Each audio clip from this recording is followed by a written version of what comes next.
guys, I'm here with Arkansas Emblem Show. Thank you so much for watching.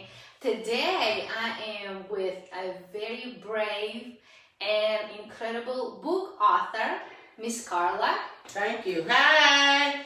Hi, I am so glad that you're here with us on this Christmas Eve. Yes, Merry Christmas, everybody. Yes, Merry Christmas. I heard so much about your book. Thank you. And I also have heard how amazing you are. And so we want to learn, with your permission, what inspired you to write the book and what is it about? Well, it's about my life story. And what's the name of it? Misunderstood. Okay.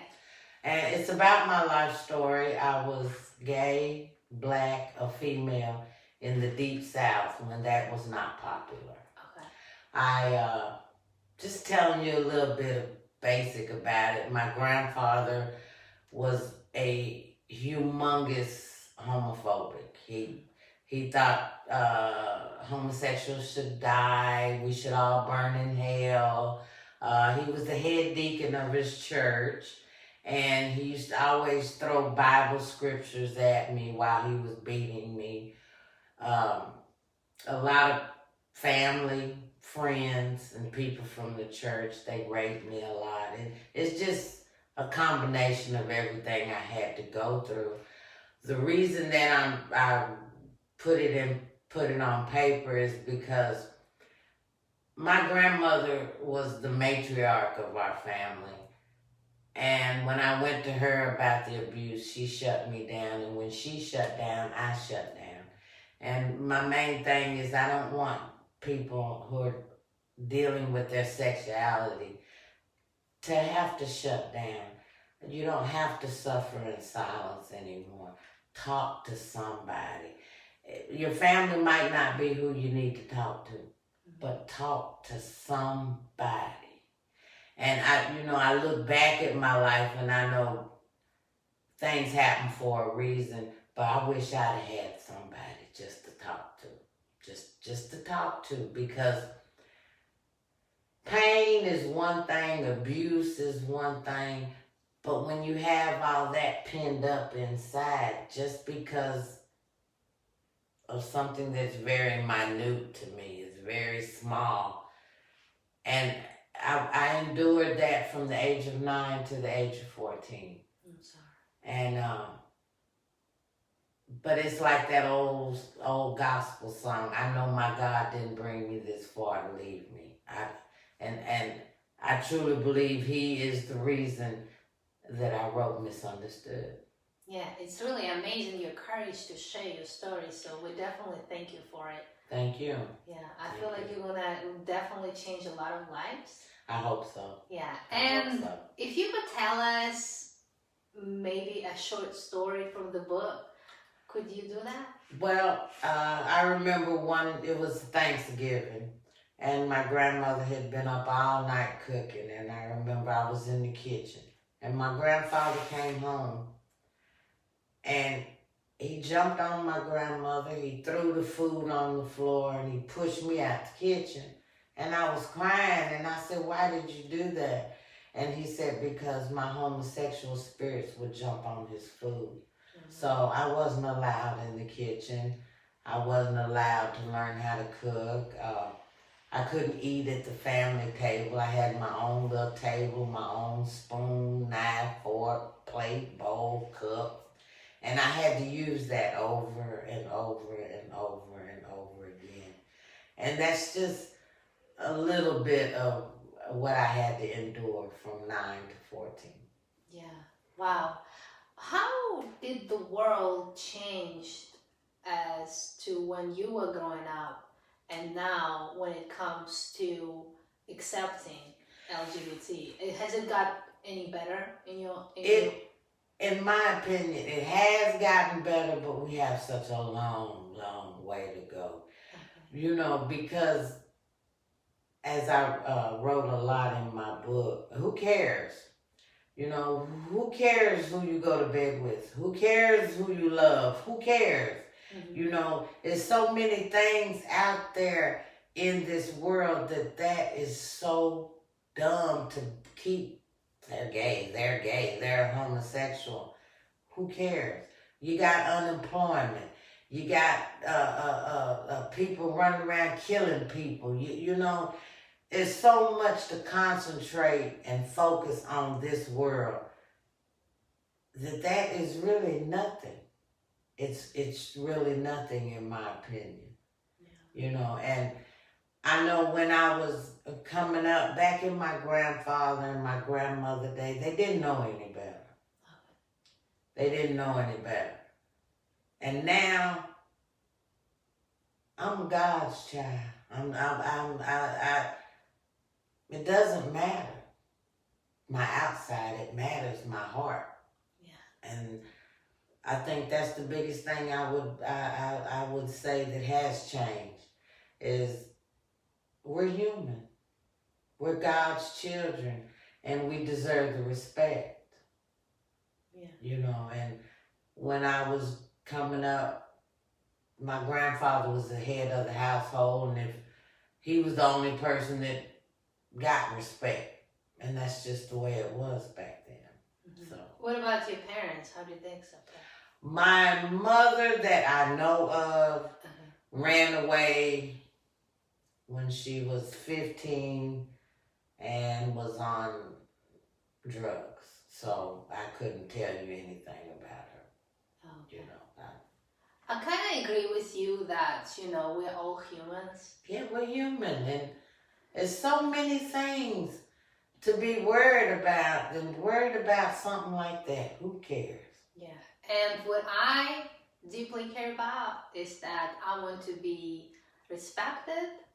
Right. And I want the people around me don't kill, don't steal, and contribute to the society in any way you can, because all of us have gifts. Everybody has gifts. Everybody. Regardless who you love. Right. And so as long as you or anybody who is, you know, if I might say like you, if you're respectful, if you're nice to me, if you do your job to contribute to the society, I'm cool with that. Like, that's you know. And you could care less what I do behind closed doors. And that, you know, and that's another main point about my book. Who cares what another person does behind closed doors? Yeah. And I do believe in God, and God teaches us to love one another. Thank you. So my thing is, I'll pray for you, I'll love you, I'll help you, and then the rest is up to God. Like, it's not my place to judge you or anybody. Right. But it is my place to help you and love you and care for you, because love one another and then treat your neighbor as you want to be treated. That's right. Right. So if I love you and care about you and help you, hopefully you're gonna do the same in return. Right. Right. So we want to finish up by asking you to educate us. Mm-hmm. So if there was someone who may be coming out or wants to come out or feels like they're being bullied or not respected, just going through real stuff, what would you say to them, young or any age? The main thing I would say to anyone that's struggling with their sexuality is you need to look deep down inside and soul search yourself and see if this is really the lifestyle that you choose, because being gay is not an easy life. I want to say that it's not easy by no means. And talk to somebody. You don't have to suffer in silence. I remember when I was coming up and the rapes and the beatings, I used to have to go in my room in my closet and cry because I didn't have any outlet. I didn't have anyone to talk to. So the main thing I would tell people today is talk to somebody. It doesn't have to necessarily be your family. It could be your neighbor. It could be anybody. Talk to somebody, because I feel like pain can be heard. You got to talk. You got to talk. And on the other side, if you have a feeling that something is going on, I truly believe if you sit down and just talk to a person, young, old, whatever, eventually you'll get through. Eventually you'll get through. Yeah. And I would probably add to that, love yourself. You got to. You got, because You if got you don't to. love yourself, Nobody will. Nobody will. Nobody will. And we also want to ask you, if a parent is experiencing some challenging raising a child in similar situation, or if a parent one day just had a child come up to them and say, "Hey, mom, I want to become a boy," or "I am gay," or whatever. Right. What would you say to parents who may not know how to deal with that? Because, I mean, I'm sure we all want our children well, but what if you are not, like, you just don't know how to help them? The first thing I would tell any parent is listen with your mind. Don't listen to your heart. Okay. If you can't handle it, you find somebody who can handle it. If your child comes to you and tells you that they want to be different and it's against everything you know and you don't know anything about it, don't get upset with your child and shut your child down and say you're gonna do this. Because when you say you're gonna do this, 9 times out of 10 the child won't do something else just because you said that. But find someone to talk to. And just tell them, look, this is what it is. My kid said this and I can't handle it. Could you talk to the child? But as a parent, whatever you do, no matter what, think with your mind and not your heart. Because when you get those feelings and this and this and that, you know, it's so easy for you to say, I'm the parent and you're the child and you're going to do what I say. No. That's still another human being. And you gotta love them. You need to love them and support them. You've got to. And in one of the shows, I heard that a mama of a believe transgender girl said that I would rather have her the way she is than don't have her at all. At all. Like, is it still, and again, just educate me, the suicidal rate is still very high? It's very, very high, you know, because in writing my book, I've heard so many women say, oh, if that was my child, I'd disown them. And that is horrible. That is so horrible. Because, excuse me, that is so horrible for the simple fact, have your child and love your child. Yeah. Period. End of conversation. It shouldn't be, I love you if you make the honor roll and you da-da-da. I love you. Period. End of conversation. Yeah, because they're already going through a lot. They're already. Peer pressure is one of the #1 reasons for suicide. Yeah. You know, kids can be so vicious and mean to other kids. And you have to, as a parent, have that line of communication. Of course, your child not going to tell you everything, but you need them to tell you something.